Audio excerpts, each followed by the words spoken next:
んばんは。 TA5、TA6 共通のトランジッションエリアに来ています。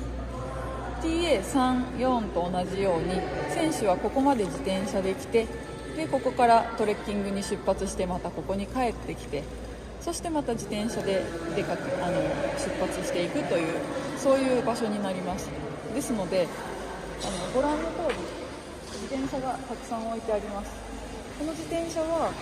今トレッキングに入っているチームの自転車になっています。ここのトレッキングも長くて、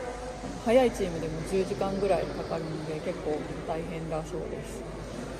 そしてチームイーストウィンドも先ほど自転車で到着しました。こちらですね。今奥に見えてる屋台みたいなキッチンカーですね。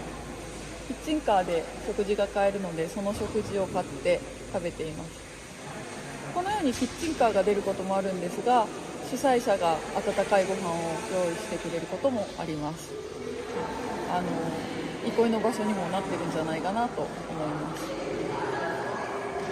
そしてここから出発するトレッキングセクションなんですが、順番としてはイーストウィンドはこれからトレッキングセクションに行くことになってます。ただここが結構もう10時間ぐらいかかるということで、残り時間が少ないんですね。もう1日半しか残っていない中で、このトレッキングセクションに行って